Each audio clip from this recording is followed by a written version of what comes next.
Bonjour à tous, c'est Béatrice de la Petite Voix. Je suis ravie de vous retrouver aujourd'hui pour cette troisième interview en live. Et aujourd'hui, pour cette troisième édition, nous avons le grand plaisir de recevoir Solène Holwig. Est-ce que je le prononce correctement? Tout à fait. Bon, voilà. Bonjour. Solène qui est dessinatrice animalière. Voilà. Mais plein d'autres choses encore.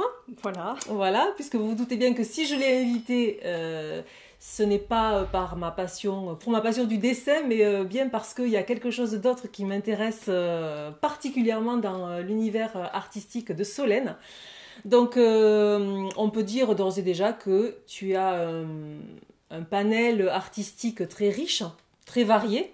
Plusieurs cordes à mon arc, comme on dit. Voilà, c'est ça. Donc, on va vous présenter l'univers de Solène en commençant par ce qui est donc ton activité principale, qui est dessinatrice animalière.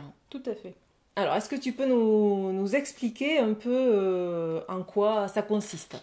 Alors, ça consiste, je ne sais pas si on voit bien dans la caméra, ça consiste à faire des dessins, donc, alors principalement de chiens, de chats, de chevaux, mais je peux faire tout ce qu'on me demande, donc si vous avez des rats, ça marche aussi, si vous avez un alligator, ça marche aussi. Donc je fais des dessins d'animaux, je les fais avec du crayon de couleur sur papier, tout simplement, une technique vraiment basique, mais qui permet de faire ressortir le cœur et l'essence de l'animal. Et, et donc je fais ça pour les particuliers. Alors souvent c'est pour faire des cadeaux en fait. Ouais. Donc des cadeaux à des personnes qui sont complètement folles de leur animal parce que Il y en a beaucoup. Ce que c'est, hein, j'en fais partie. Il y en a beaucoup des gens qui sont très attachés à leur animal. Tout et à fait. Ouais, Tout à c'est vrai fait, que c'est une bonne idée cadeau.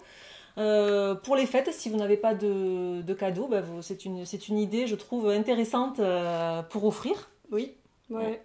Pour Donc, offrir ou à s'offrir à soi-même.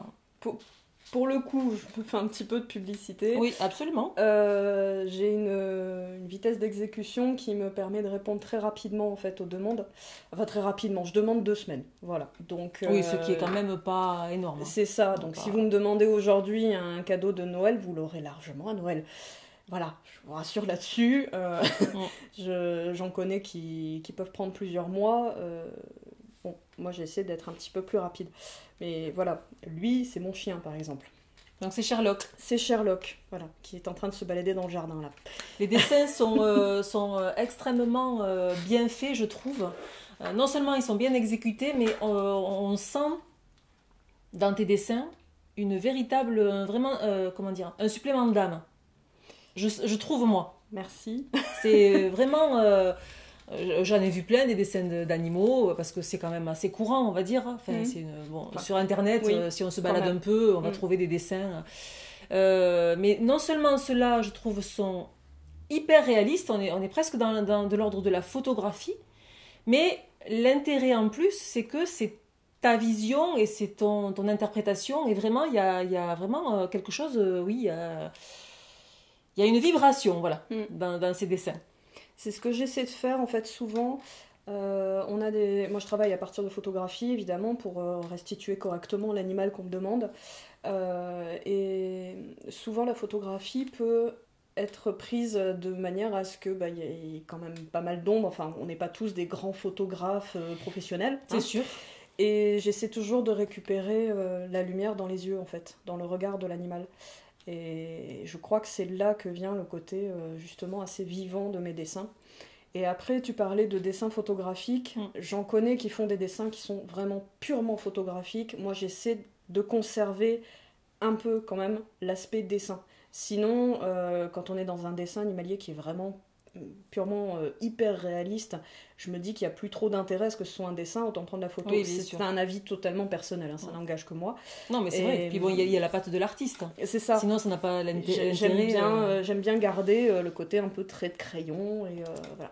Tout en étant quand même sur l'animal en lui-même et ce qu'il a dégagé. Donc je travaille beaucoup au crayon de couleur et je travaille aussi au crayon de papier. Et au crayon de papier, dessin noir et blanc, l'effet est assez différent. On est sur quelque chose d'un petit peu plus brut et de peut-être un peu plus proche encore de l'âme de l'animal en fait. Alors, est-ce que tu aurais des dessins à nous montrer peut-être? J'en ai. Il y a parce que en fait, ça doit donner l'eau à la bouche, on en parle, et puis...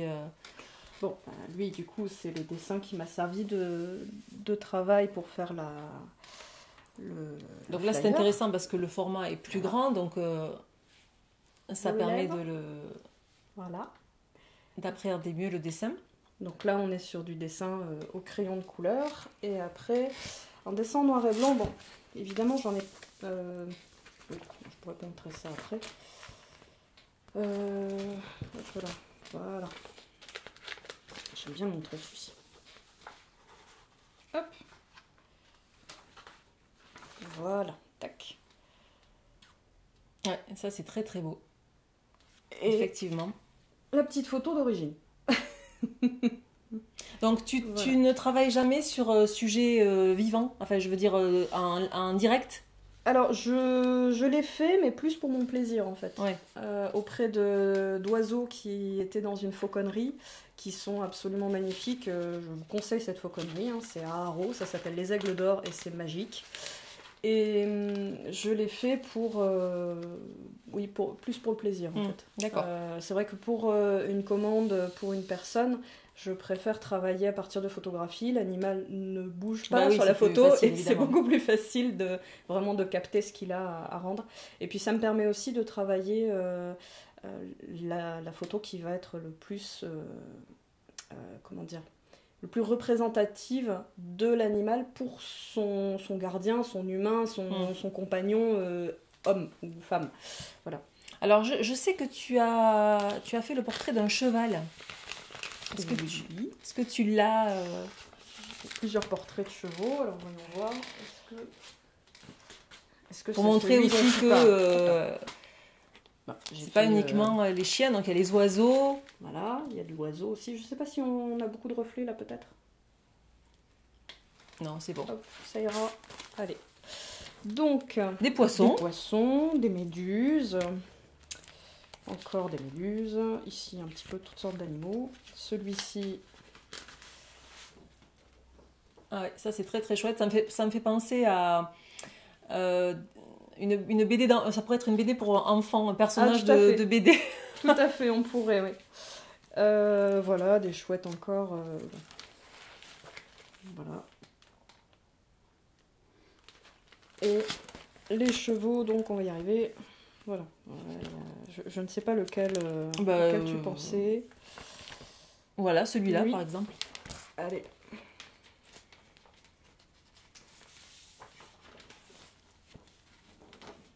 Et voilà. Magnifique cheval. Voilà.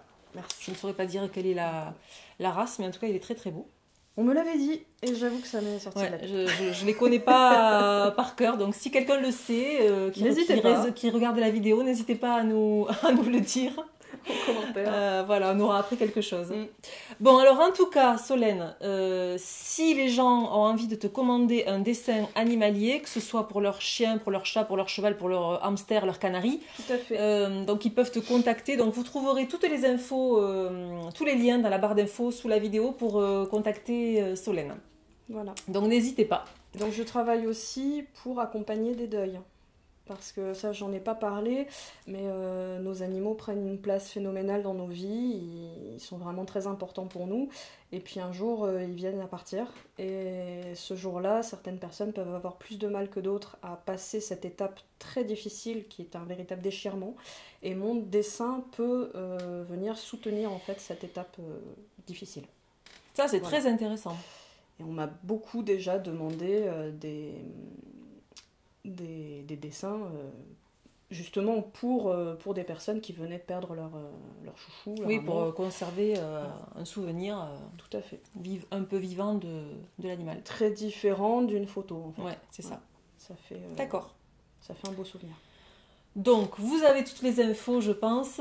Et maintenant, nous allons aborder un autre domaine, de l'univers artistique de Solène, qui est en fait l'écriture. Nous allons parler de ton premier roman, puisque je crois savoir que tu as écrit un roman qui est assez dense.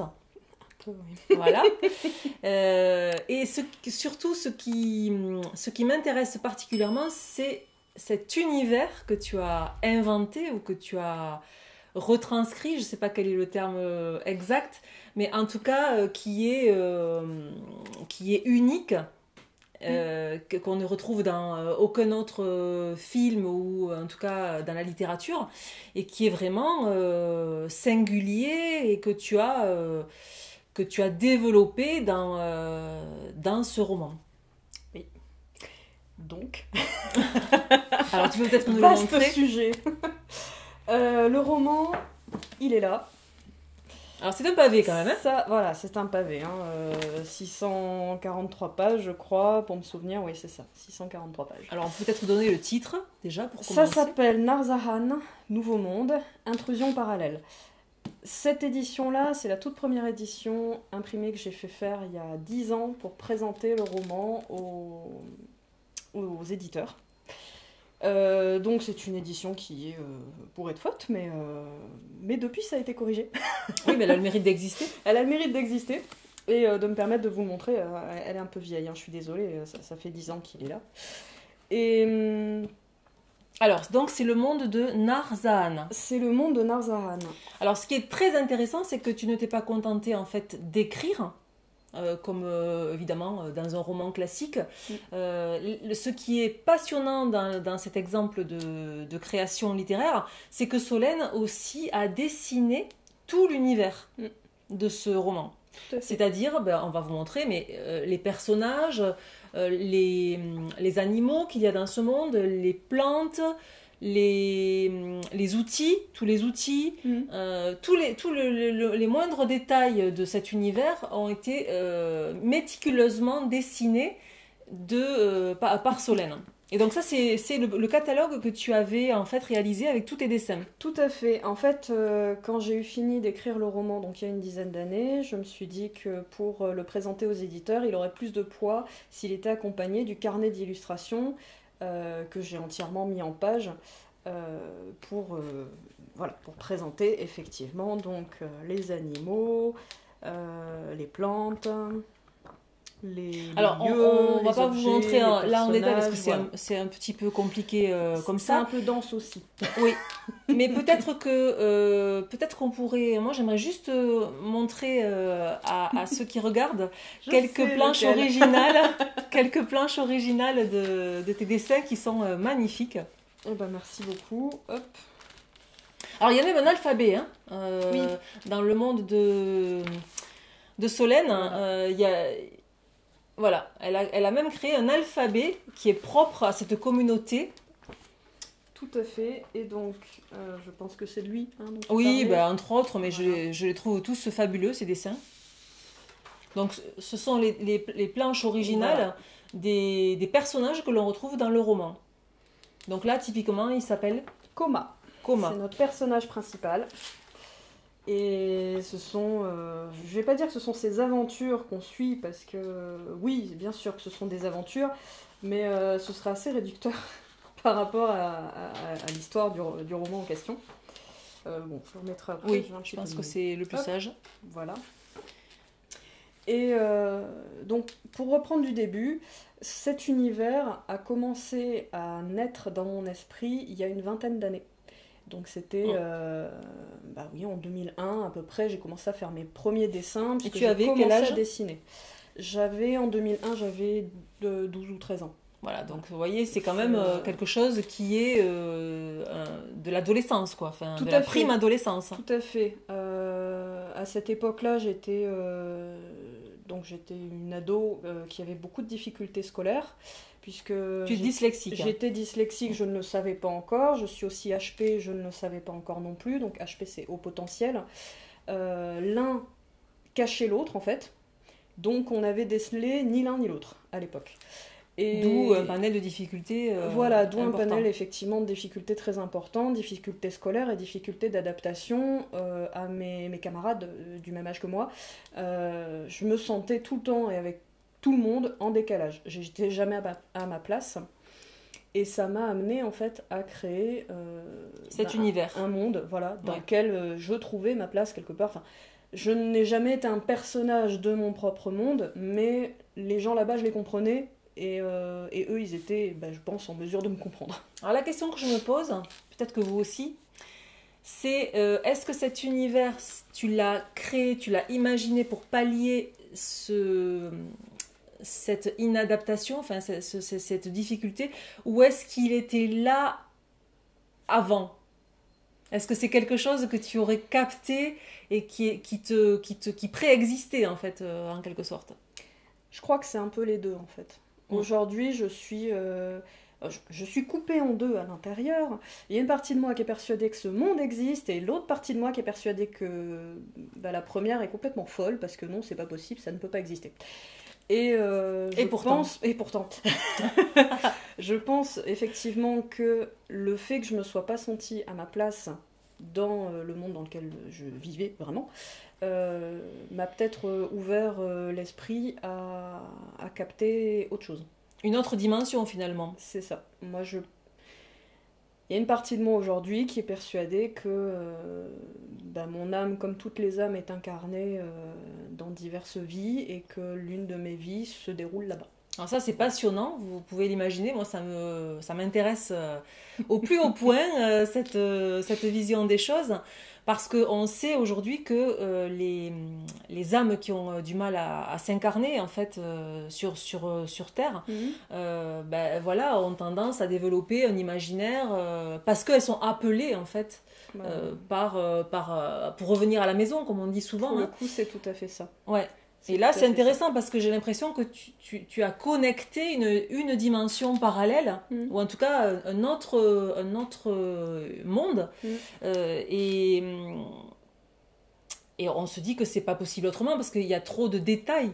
C'est extrêmement concis. Tout à fait.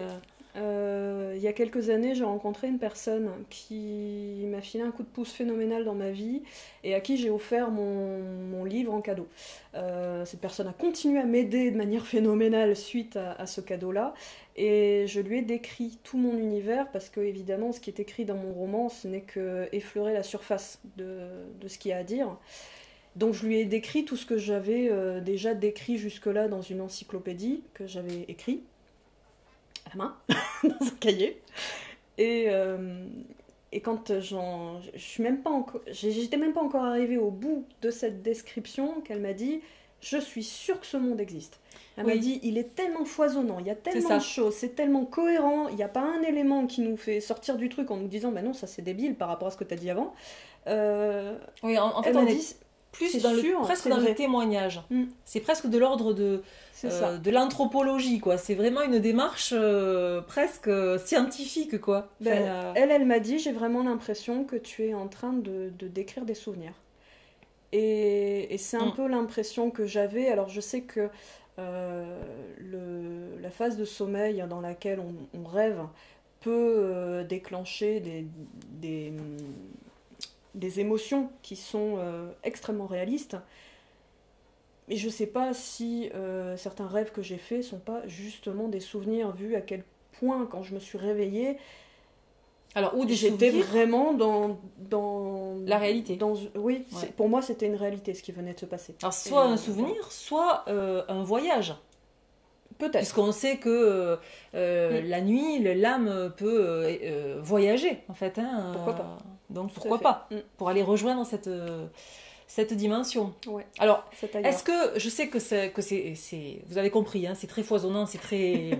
Il y a une multitude de choses à dire, mais de façon succincte, est-ce que tu pourrais nous raconter, pour que les personnes qui regardent comprennent de quoi il s'agit, cet univers, comment il se caractérise? Alors, de façon tout à fait. Bref. On va essayer. C'est d'être synthétique. Donc, Narzahan est l'un des mondes parallèles à la Terre. Et dans ce monde, en fait, on trouve toute une faune et toute une flore qui est typique de cet univers-là. Et il y a 3 races qui sont éveillées. Alors, ce que j'appelle une race éveillée, c'est une race qui commence à avoir des interactions, en fait, avec l'énergie des mondes. avec ce que certains peuvent appeler Gaïa, ce qu'on a pu appeler, pourquoi pas Dieu d'ailleurs. Oui, peu importe le nom qu'on voilà, lui donne. peu importe le nom qu'on lui donne, cette énergie qui n'est pas palpable, mais qu'on ressent. Je pense que les personnes qui font des guidances, qui font de la Comme thérapie, voilà, qui font de la thérapie, tout ce qui est magnétisme, etc., je pense qu'elles travaillent avec ça. Donc elles sont déjà, pour moi, des personnes qui sont éveillées. Et donc ces 3 races éveillées se partagent pas l'univers, parce que l'idée c'est pas que cet univers, ce monde leur appartient, mais elles y vivent plus ou moins en communauté, plus ou moins ensemble. Donc ces 3 races sont les suivantes. Il y a les sorciaux qui eux sont complètement en dehors des autres, qui sont incapables de créer une société, qui sont des êtres d'une beauté extraordinaire et d'une cruauté sans borne. Voilà. Moi je les trouve magnifiques, je les ai toujours trouvés magnifiques. Mais ces caractéristiques, tu as eu l'impression que c'est toi qui les décidais, ou que c'est toi, ou alors c'est quelque chose qui t'est vraiment venu tel quel? Eux, ils me sont apparus en rêve avec leur nom. Voilà. D'accord. Je les ai vus, j'ai vu ces créatures, c'est des grandes créatures bleues ailées, elles sont sublimes, et j'ai vu leur nom m'apparaître en même temps qu'eux. Enfin, donc c'est des informations que tu as canalisées? On peut dire ça? Bah, je crois. Ouais. C'est possible. Donc on a les 2 autres races aussi, qui sont les Savzen et les Siennes. Les Savzen et les Siennes sont toutes les 2 des humanoïdes, donc ils nous ressemblent beaucoup. Les Savzen sont un peu plus grands que les Siennes, et ils sont surtout doués d'une connexion avec Gaïa. Bon, moi je l'appelle pas Gaïa, je l'appelle Horta dans cet univers. Donc, qui est la même chose en fait, hein. C'est la Terre-Mère. Hein. Oui, c'est ça. Oui. Alors, c'est encore, ça va plus loin que Terre-Mère, puisque dans cet univers, Terre-Mère est assortie à Père-Ciel, et ensemble, ils forment l'énergie. Alors en fait, c'est un peu comme chez les païens, c'est-à-dire le dieu et la déesse. Tout à fait. Et c'est l'alliance des deux qui crée le monde. Tout à fait. Ouais, le monde tout entier est le résultant d'une dualité homme-femme, lumière et yin ombre, et yang, etc. Voilà. etc. C'est ça. Donc les Savzen sont extrêmement liés à ça. Ils ont des capacités qui sont bien supérieures à celles que nous, humains, pourrions obtenir, ou que même les Siennes développent au contact, justement. À celles que nous pourrions avoir, nous, si on les développait. Ou celles que nous avons déjà. Oui, c'est ça. Pour moi, voilà, on en a déjà. Oui, je me suis mal exprimée. Je pense qu'on a déjà, comme toi les développe. J'essaye en tout cas. Oui, mais à mon avis, tu le fais, et puis certainement beaucoup plus que pas mal de gens qui n'y croient pas du tout. Et je pense qu'on a du potentiel. Mais pour arriver au niveau des Savzen, il y a du boulot. Mais eux le cultivent, et en fait ça fait partie de leur quotidien finalement. Tout à fait, depuis très longtemps. Ils ont une ouverture à la spiritualité, on peut dire. Tout à fait, c'est une ça. Spiritualité qui est très très... qui est même très concrète en fait dans leur vie. Oui, c'est ça. Et ça c'est quelque chose qui m'intéresse beaucoup, parce que chez les peuples premiers, en fait, ils ne se posent pas la question de savoir ce que c'est que la spiritualité, comme nous on peut se la poser parfois. En fait, c'est tellement inclus dans leur vie quotidienne que c'est pas quelque chose qui est étranger, c'est quelque chose qui est dans la rivière, qui est dans la montagne, qui est dans l'animal, enfin, donc c'est quelque chose qui fait partie intrinsèquement de leur vie. Et moi c'est plutôt cette façon de voir qui me plaît, quoi. Ouais. Plutôt que des pratiques de se dire alors j'ai des pierres, je fais brûler de l'encens, je fais tout bien comme il faut, mais en réalité, est-ce que je suis réellement connectée à ma spiritualité? C'est pas sûr. C'est ça. C'est bien de le faire, je porte pas de jugement, hein. C'est bien de le faire, mais je suis pas sûre que ce soit une sorte de kit, de mode d'emploi pour accéder à la spiritualité. Et donc eux, c'est vraiment ça. Moi, c'est une dimension qui m'intéresse, parce que ils le vivent. Voilà. C'est ça. En fait, ils n'ont pas de véritable pratique religieuse. C'est ça. Il n'y a pas de religion. C'est juste leur philosophie de vie, leur mode de vie et leur spiritualité qui fait partie intégrante de leur vie de tous les jours, de leur quotidien. Ouais, donc ça, c'est passionnant. Alors, on va pas trop vous en dire Tout à fait.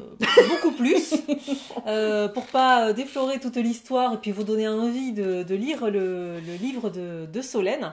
Alors, justement, on va évoquer les détails pratiques. Alors, ce livre, donc, il a été édité, on a vu tout à l'heure, une première fois. Il a été imprimé. Il a été imprimé, pour le présenter aux éditeurs. Il a été imprimé une fois. Et donc là, ton projet, c'est...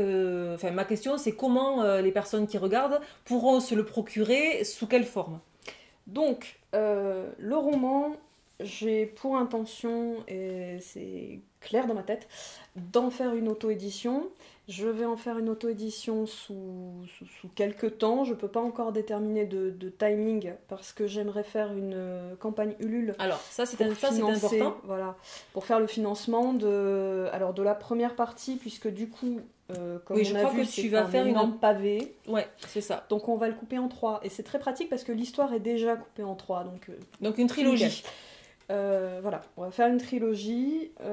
Il va être présenté un peu différemment d'un roman normal puisque à chaque début de chapitre, il va y avoir un dessin. Je veux pas faire plein de dessins partout parce que je veux laisser à mon lecteur le plaisir de s'imaginer ce qu'il a envie de s'imaginer.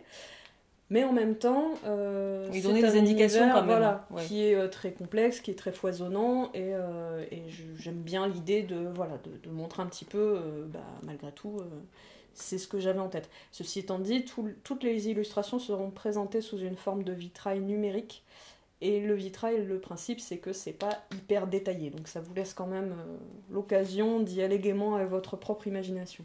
Alors, j'ajouterais à ça que s'il y a un réel engouement autour de cet ouvrage, la possibilité existe aussi ensuite de se procurer le livret avec les dessins. Pourquoi pas? Celui que tu nous as montré au départ, le livret que tu avais présenté... Enfin, c'est peut-être un projet, je sais pas, c'est peut-être quelque chose qui peut être...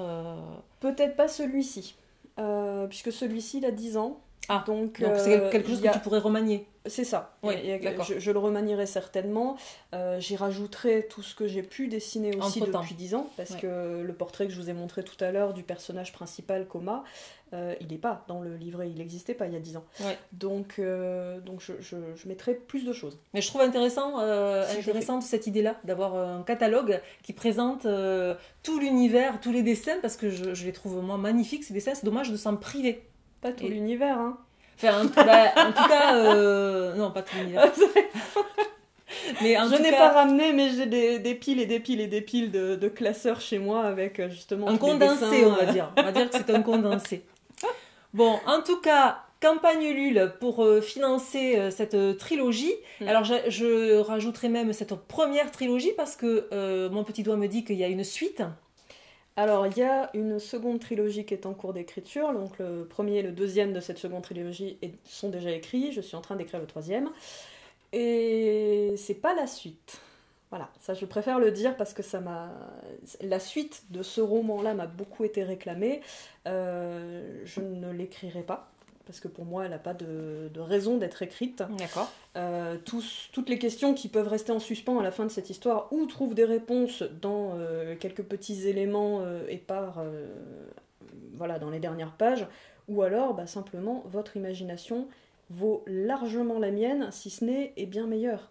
Donc je vous laisse vous construire votre propre suite à cette histoire. À mon avis, il y a autant de suites à cette histoire qu'il y a de lecteurs potentiels. Comme toujours.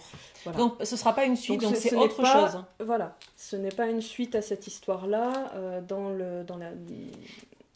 les autres romans, on revient bien longtemps en arrière dans le temps, donc on revient plusieurs siècles avant, pour expliquer comment on a fait pour en arriver à un monde où les peuples de ce monde vivent avec autant d'harmonie. D'accord.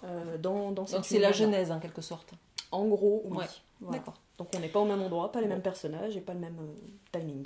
Ça nous laisse de belles découvertes à venir. Chouette. Alors, on pourrait se dire qu'on a terminé, mais pas du tout. Non. Puisque il y a un dernier aspect, et finalement c'est celui pour lequel j'ai contacté Solène, c'est que Solène a créé un oracle. Donc c'est ce que nous allons voir tout de suite. Alors, cet oracle, j'ai le très très grand plaisir de vous le présenter. En plus avec sa créatrice à côté, donc c'est aussi un grand honneur de vous le montrer. Donc il s'agit de l'oracle Zaan.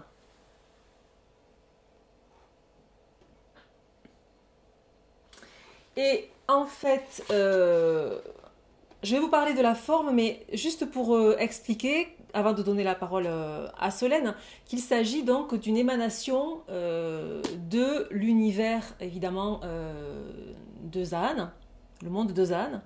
Donc ce jeu est une émanation du roman et de tout cet univers singulier et un peu magique, j'allais dire, de Solène. Donc on va rentrer dans les détails.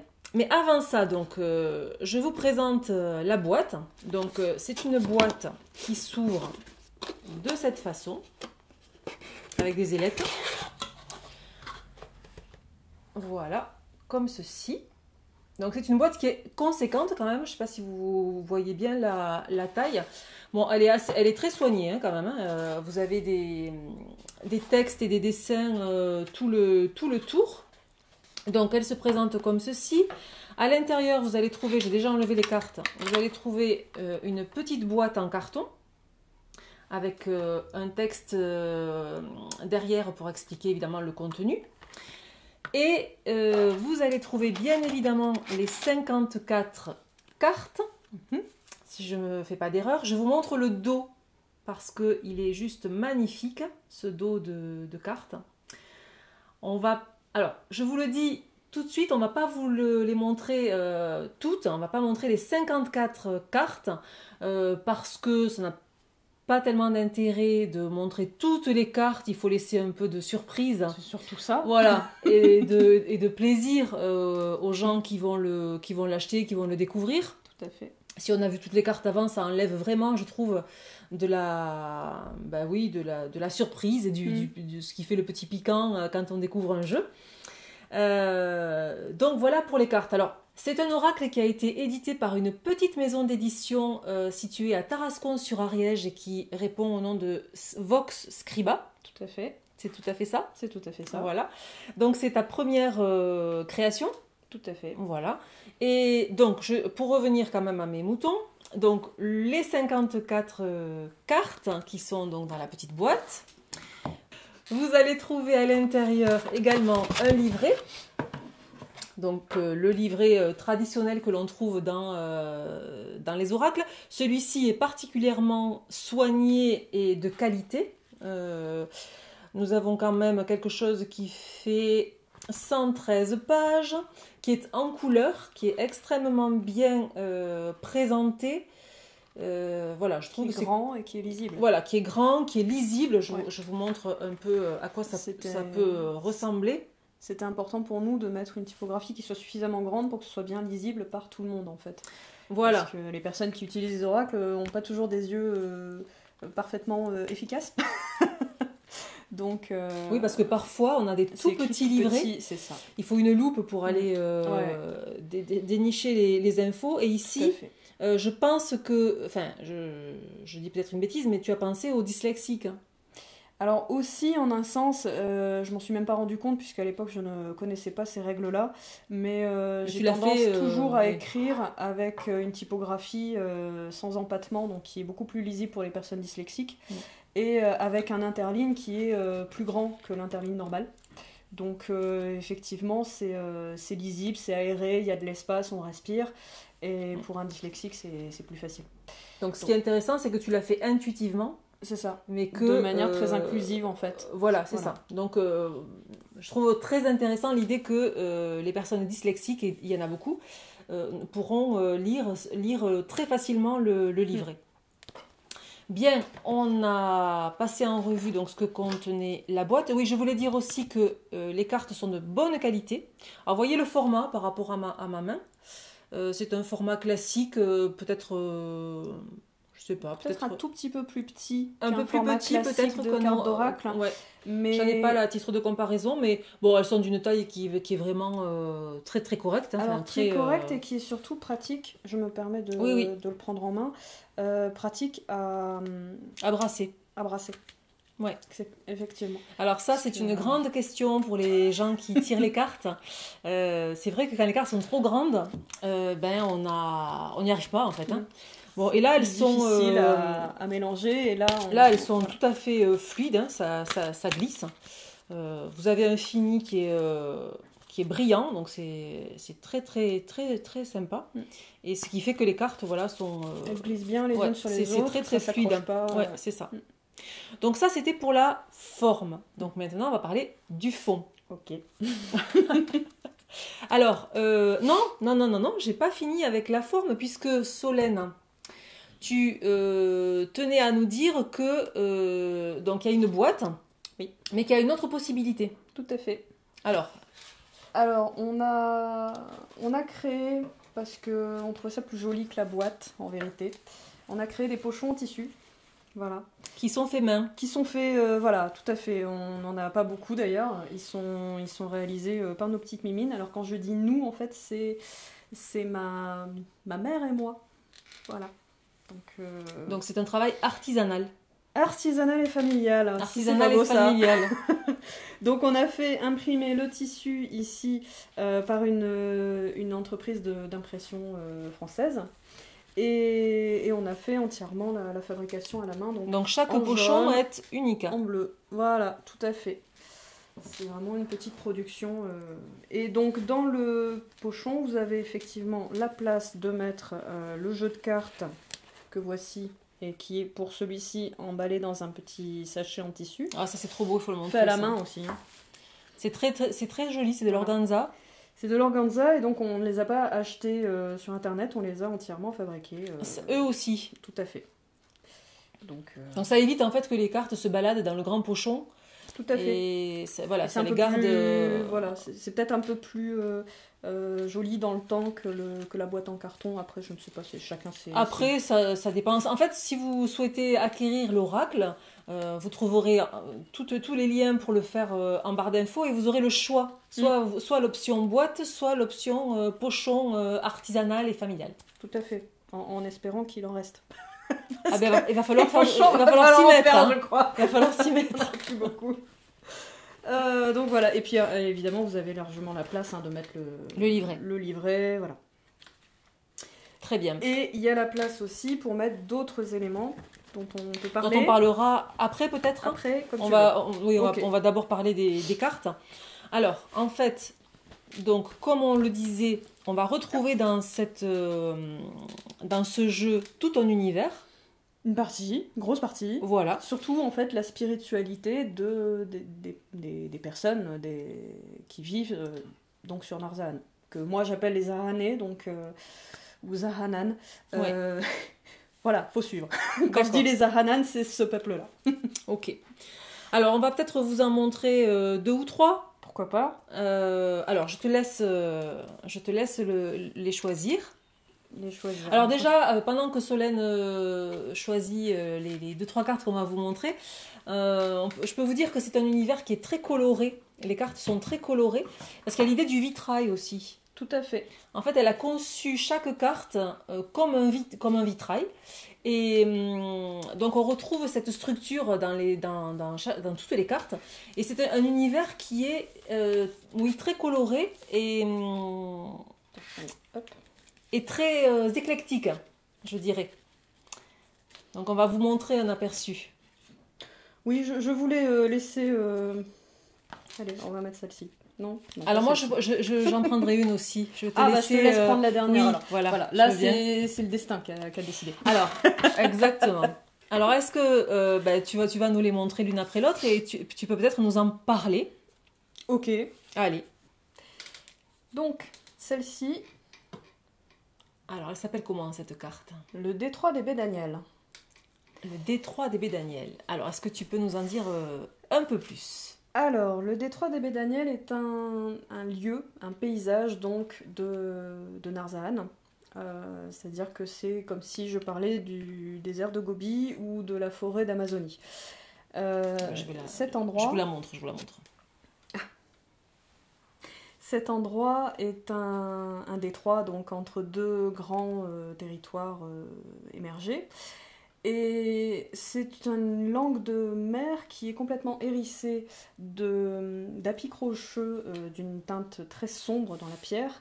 Et ces apics rocheux restent d'une très ancienne activité volcanique, sont recouverts à leur base d'une forêt mangrove. Et vive là un peuple, vit là un peuple qui est un peuple de pêcheurs, des personnes qui vivent donc dans des sortes de maisons qui sont accrochées aux apics rocheux en hauteur, et qui sont un peuple. Ces personnes sont issues d'un peuple extrêmement souriant et toujours très, très avenant, très agréable, très chaleureux, mais un peu coupé du monde en fait. Parce qu'ils sont dans un espace qui est un véritable labyrinthe. Toute personne qui ne fait pas partie de ce détroit des Baies d'Aniel a du mal à trouver son chemin, tellement cette forêt mangrove est assez impénétrable en fait. Il y a des canaux qui la traversent de partout, mais une fois qu'on est dedans, tout ce qu'on voit autour de soi, c'est cette forêt qui est magnifique, qui est pleine de fleurs très colorées, avec des oiseaux qui crient, qui chantent, c'est sublime. Et puis on voit les apics rocheux, et il n'y a rien qui ressemble plus à un apic rocheux qu'un autre.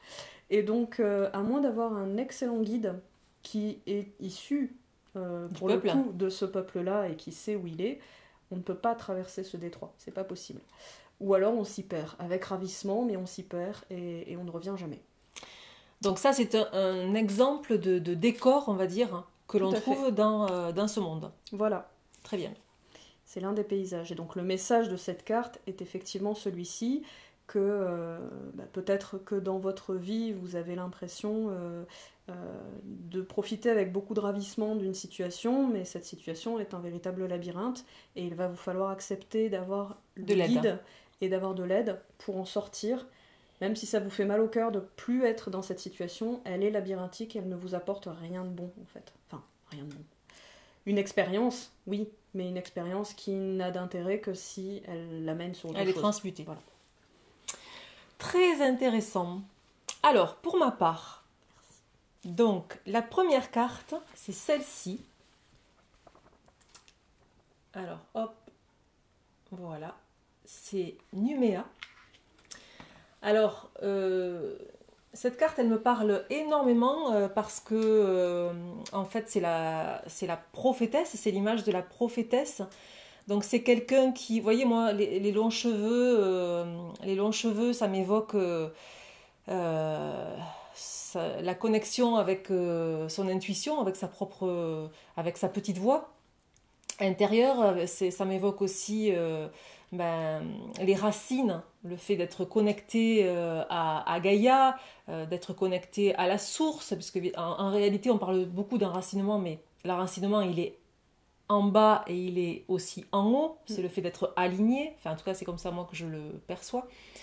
Et ce personnage il est là, elle est là, à l'écoute de ses ressentis, elle est...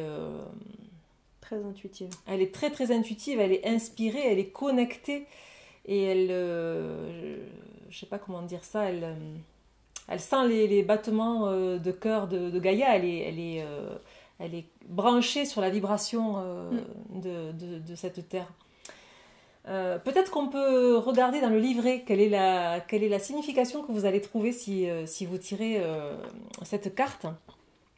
Alors, dans le livret, donc je présente quand même comment se présente le livret. Donc, alors c'est en deux parties. C'est en deux parties, donc vous avez effectivement la carte d'un côté qui est reprise.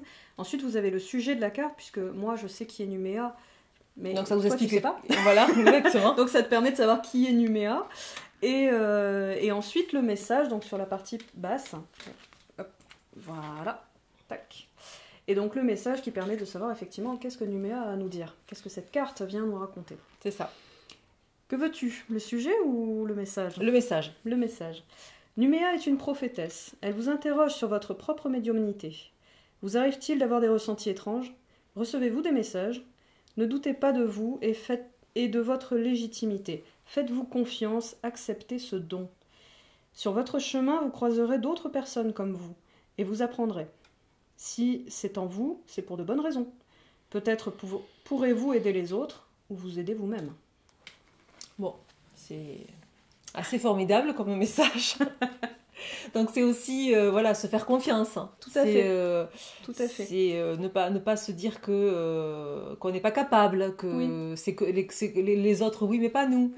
Voilà, pour c'est vraiment pallier à ce syndrome d'illégitimité, je vais y arriver, qui est celui de beaucoup de personnes qui entrent dans l'univers des soins et des thérapies et qui se disent mais je suis qui moi pour venir en aide aux gens? Mais en fait, vous êtes juste un messager. On est tous légitimes. On est tous légitimes. Et si vous pouvez faire du bien aux gens, alors vous êtes vraiment légitime à partager. Du moment où on ne s'impose pas et où on répond à un appel, la légitimité, elle est là. Il n'y a pas besoin de se poser la question à savoir si on la possède ou pas. Et que l'intention est bonne. Tout à fait. Alors la transition est toute trouvée avec la carte d'après.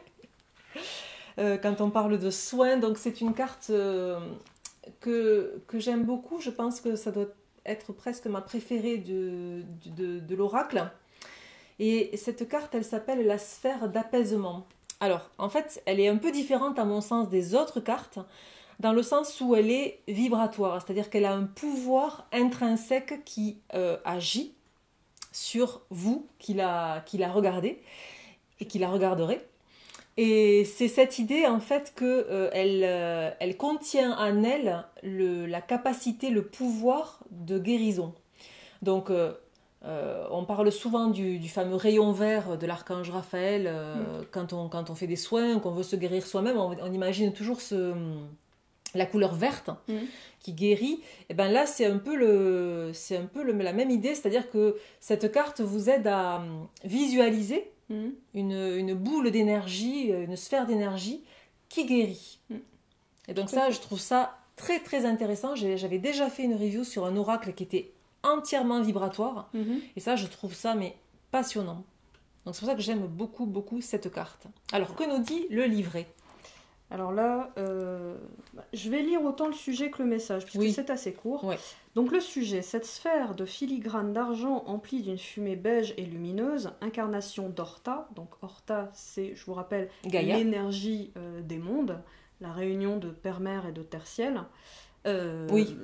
Terre-Mère et Père-Ciel, je vais y arriver. Terre-Mère et Père-Ciel, pas facile à dire. Est un don de l'univers pour apaiser les désagréments physiques tels que douleur et démangeaisons. Donc le message, il n'y en a pas. Si vous avez tiré cette carte, c'est que vous avez besoin de l'apaisement purement physique qu'elle peut vous apporter. Placez-la sous votre oreiller, visualisez cette sphère à vos côtés ou autour de vous, et dormez, elle prendra soin de vous.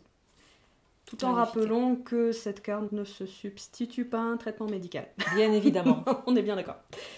Mais peut apporter beaucoup. Elle peut effectivement vous permettre, par une visualisation, un apaisement. Et je crois que, d'ailleurs, cette sphère, tu l'as toi-même utilisée. Tu l'as reçue. Voilà. Elle t'est apparue. Elle m'est apparue, je l'ai reçue, je sais pas, c'était peut-être un cadeau de l'univers, je ne sais pas, à une période où effectivement j'avais besoin de cet apaisement physique. À cause d'une crise d'urticaire, les personnes qui en ont déjà fait savent de quoi je parle, à quel point ça peut être très, très, très dérangeant et éprouvant. Et j'ai demandé à l'univers un cadeau, quelque chose pour m'aider, m'apaiser, et c'est ça qui est arrivé. Et j'ai eu l'occasion de la redemander depuis, et elle est toujours apparue, elle m'a toujours fait beaucoup de bien. Donc tu as eu envie de la partager. Donc j'ai eu envie de la dessiner, effectivement, et quand j'étais en train de créer l'oracle, ça m'est apparu comme une évidence qu'il fallait qu'une des cartes représente cette sphère. Et quand tu dis que c'est une carte un peu différente des autres et très vibratoire, c'est intéressant aussi parce que d'un point de vue purement artistique, elle n'est pas comme les autres. Toutes les cartes reprennent un principe de dessin comme si c'était du vitrail, sauf celle-ci. Ouais, celle-ci n'est pas un vitrail. Exact. Elle se marie parfaitement aux autres, mais c'est pas un vitrail. Oui, c'est pas le même fond. Enfin, c'est pas traité de la même façon. Elle est pas, voilà. Bon, en tout cas, j'espère que ces brefs aperçus vous donnent envie. En tout cas, moi, ça a été le cas. Et encore une fois, si vous avez envie de découvrir cet oracle en entier, Vous trouverez les liens pour vous le procurer dans la barre d'infos. Ça peut être aussi un cadeau à faire à quelqu'un et à faire à vous-même d'abord. Oui. Et en parlant de cadeaux, pour terminer cette riche et foisonnante interview, nous allons terminer avec les objets dérivés, puisque Solène a créé des objets qui découlent en fait, qui sont des déclinaisons, on va dire ça comme ça, de son univers, du roman, de l'oracle, voilà. Donc on va vous présenter ces objets. Alors dans les objets dérivés, on va trouver d'abord ce que je trouve très intéressant, parce que moi j'aime beaucoup le principe, je m'en sers souvent, c'est un journal de tarot. Donc qu'est-ce que c'est qu'un journal de tarot? Eh bien tout simplement c'est un livret qui va vous permettre de noter vos tirages avec la date. Et déjà ça permet de garder une trace de vos tirages, parce que bien souvent une fois qu'on l'a fait on ne s'en souvient plus. Déjà ça. Et puis l'intérêt c'est aussi arriver, je sais pas moi, une fois par mois ou une fois tous les 6 mois, de reprendre un peu l'historique et pour mesurer l'évolution, pour mesurer ce qui s'est passé dans votre vie par rapport à ces différents tirages, puisque là on est vraiment dans le rapport à l'oracle comme un outil de travail de développement personnel. C'est vraiment ça, c'est-à-dire qu'on va utiliser l'oracle comme un partenaire d'évolution. Voilà. Alors ce journal, il est de la même qualité que le livret qu'on vous a montré précédemment, et que les cartes, il est de très bonne qualité, de très bonne facture.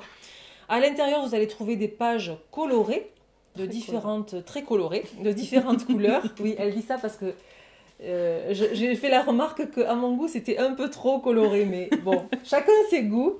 Non, c'est très coloré aussi, parce que souvent on trouve des pages plutôt ternes en fait. Oui, c'est ça, c'est ça. Donc là, moi j'aime bien qu'on puisse s'adapter à sa couleur du jour. C'est ça, voilà. Donc selon votre humeur, vous choisirez des pages. Donc vous avez le choix, hein. Il y a plein de coloris qui ressemblent évidemment, on retrouve les coloris de l'oracle.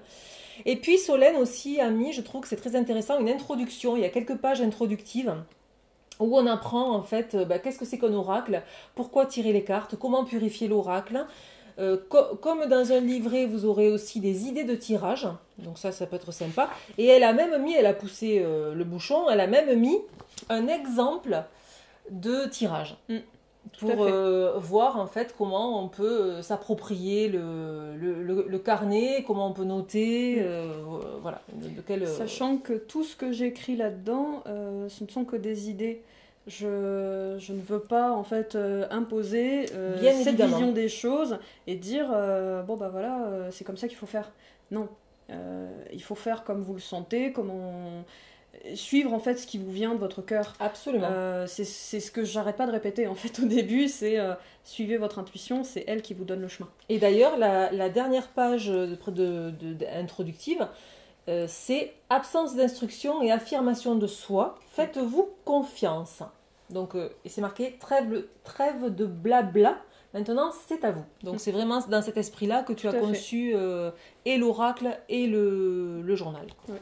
Donc voilà pour le journal. Alors c'est pareil, on pourra se le procurer avec le jeu.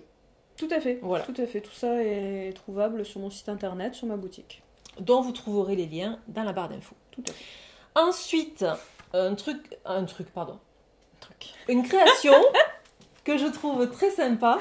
Dans l'esprit des mandalas coloriés, elle a fait donc un carnet de coloriage méditatif qui reprend les thématiques de l'oracle. Les dessins des cartes de l'oracle. Les dessins des cartes de l'oracle. Donc ça, c'est quelque chose de très sympa, je trouve, comme... voilà, Numéa. Je ne l'ai pas cherché, mais je l'ai trouvé. Donc ça, c'est vraiment intéressant comme idée, je trouve. Voilà, pour... je trouve que d'une part, ça permet effectivement d'avoir une activité créative et méditative, mais aussi je trouve que ça permet d'entrer un peu plus avant dans l'univers de l'oracle. Oui. Le fait de s'imprégner, en fait, de participer au dessin. Je sais pas comment... Dans l'esprit, en fait, puisque j'ai dessiné l'oracle complètement, j'ai bien remarqué à quel point, en plus, ces dessins-là étaient vraiment de type intuitif. Et j'ai bien remarqué à quel point, quand j'étais en train de faire ce travail-là, j'étais à moitié en méditation, en fait. Et c'est ce que je voulais transmettre à travers ce livret de coloriage. C'est la possibilité à tout un chacun d'avoir cette méditation, en fait, basée sur la carte, ce qu'elle représente et son message. Donc l'idée étant qu'une fois qu'on a fait un tirage d'une carte, par exemple, pour guider sa semaine, on peut en faire le coloriage, et en faisant le coloriage, on se l'approprie. On la fait sienne, en fait. Et peut-être qu'on canalise aussi d'autres informations. Tout à fait. Pendant le processus. Puis moi, ce que je donne à voir dans mes cartes, c'est une version colorée, on va dire, de la carte, mais peut-être que vous avez une autre façon de la voir, et je pense que même se l'approprier au niveau des couleurs, ça peut être très intéressant. Voilà. Ça, c'est fort intéressant. Donc ça, c'était pour les deux livrets, on va dire. Et puis, pour terminer, pour parfaire la panoplie, en fait, Solène vous propose des tapis de tirage. Donc, on va vous les montrer parce que ce sont vraiment des pièces uniques. Hop là. Voilà comment ça se présente. Donc, vous voyez à peu près les dimensions. Hein, c'est une dimension qui est assez confortable. Donc là, c'est du velours. C'est du velours, d'accord. C'est très agréable pour travailler dessus. C'est vraiment très doux. Ça se nettoie très facilement, ça peut être passé en machine, tout ça, il n'y a aucun souci là-dessus, c'est vraiment conçu pour. Au niveau de l'impression, c'est une impression par une entreprise française, ça fait plaisir, hein, Cocorico, on est comme sur les pochettes, que je présentais tout à l'heure. C'est important de le préciser. Sur quelque chose de fabrication française, au niveau donc de l'impression du textile. Et c'est nous, encore une fois, avec ma petite maman, qui avons coupé et fini le tissu avec la couture. Voilà. Alors regardez cette petite merveille, vous retrouvez la sphère S'il te plaît, hein. Ouais, de guérison. Ouais, parce que je trouve qu'en grand, en plus, elle ressort... la sphère d'apaisement, oui. La sphère d'apaisement, ouais. Et puis travailler quelque part aussi sur ces différents modèles, c'est aussi travailler sur les vibrations que chacun sort. Donc là, ici, c'est des vibrations d'apaisement physique.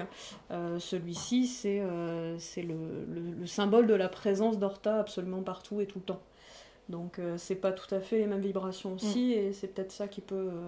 et c'est intéressant, en fonction des tirages qu'on fait, d'adapter... Tout à fait. Alors voilà extrêmement coloré. Une autre proposition, beaucoup plus vive, beaucoup plus flashy. Tout à fait. Alors là, vous pourriez vous demander qui c'est ici. Ça, c'est la représentation, celle que j'ai faite, d'une âme.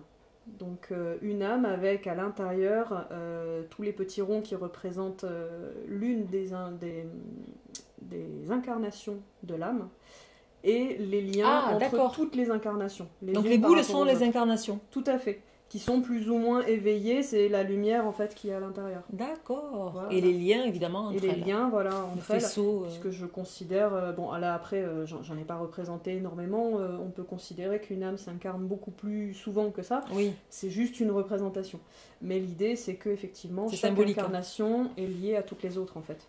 Plus ou moins, mais à toutes les autres. D'accord, c'est très intéressant. Et donc c'est très coloré parce que j'imagine que toutes les incarnations ont quelque chose de différent à nous raconter, et elles sont toutes uniques en fait. En tout cas, il y a quelque chose de joyeux, quoi. Il y a quelque chose très joyeux, ouais. Oui, tout à fait. Ouais. Quelque part, pour moi, une âme, dans toutes ces incarnations, c'est une âme équilibrée. Voilà. Nous, dans chacune de nos incarnations, séparément les unes des autres, on peut être en déséquilibre, on peut être plus ceci et moins cela, et pas assez ceci et plutôt trop cela, qu'une âme, dans toutes ses incarnations, elle recherche l'équilibre. Voilà. Ouais, donc c'est une métaphore. Voilà, il y a plein de choses dans cette image aussi. Et la dernière, hop là. Alors, qui est une autre opposition qui est très différente. Très différente. Très très différents. Donc, vous voyez, il y en a pour tous les goûts, hein. C'est ça qui est bien. Oui. C'est que chacun va trouver ce qui lui plaît. Tout à fait. Donc là, avec nos 4 éléments traditionnels de la culture occidentale, et au centre, la représentation de l'énergie, donc d'Horta, avec la lumière bleutée de Perciel vers le haut, la lumière orangée de Terre-Mère vers le bas, et l'arbre qui fait le lien entre les deux. Qui fait la connexion entre les deux. Et donc l'arbre, on retrouvera la carte de l'arbre-mère dans l'oracle, dans le jeu. C'est effectivement la représentation du lien entre Terre-Mère et Perciel. En tout cas, ce que je trouve, c'est qu'il y a une cohérence incroyable entre tous les éléments, que ce soit les cartes, le roman évidemment, l'univers, ces tapis de tirage, tout est extrêmement bien construit et fluide, j'allais dire. Tout a une signification, tout est à sa place, il n'y a rien de dissonant, il n'y a rien de... c'est un univers en soi, quoi. C'est ça, c'est vraiment un monde... une unicité, voilà. Je pense que c'est lié au fait que ça fait 20 ans que c'est dans ma tête, tout ça. Oui, donc ça a eu le temps de mûrir. Ça a eu le temps de mûrir tranquillement, ça a eu le temps de, justement, tous les éléments de m'apparaître les uns après les autres et de venir se poser. J'utilise souvent cette métaphore-là. C'est comme si j'avais un puzzle dont il me manque certaines parties, ou à certains endroits j'ai une partie qui est presque complète mais il me manque une pièce. Et de temps en temps, comme ça, il y a comme une pièce qui tombe du ciel et qui vient tout doucement, toute délicatesse, se poser pile poil au bon endroit. Elle est de la bonne taille, elle est de la bonne forme, elle a les bonnes couleurs, elle est parfaite, et elle vient compléter l'image.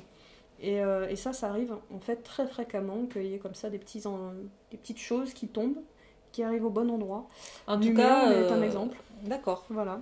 Lumière est une pièce de puzzle qui est arrivée comme ça, et qui s'est posée, et qui était parfaite. En tout cas, chez toi, ça passe par le processus créatif. Chez d'autres personnes, ça peut être différent, mais là, chez toi, ça passe vraiment par ce processus créatif. Par le dessin, par le texte, et donc je suis vraiment ravie et profondément heureuse de pouvoir enfin commencer à partager cet univers avec vous, donc à travers l'oracle et très prochainement à travers les romans.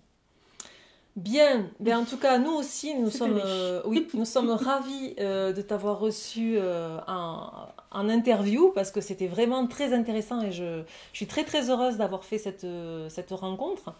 Donc, en tout cas, si vous voulez découvrir tout l'univers éclectique et très riche de Solène, vous trouverez tous les liens en barre d'infos. N'oubliez pas, si vous appréciez mon travail, de vous abonner, de me dire ce que vous en avez pensé en commentaire. Vous savez que j'adore lire les commentaires. Mettre des pouces, voilà. Mettre des pouces. Et activer la petite cloche pour être bien sûr averti des prochaines vidéos. En tout cas, merci beaucoup Solène. Merci à toi. D'être venue aujourd'hui nous rencontrer. Et en tout cas, j'espère que toute cette présentation vous a plu. Et je vous remercie chaleureusement de votre présence et de votre écoute. Et je vous dis à très bientôt. Ciao, ciao.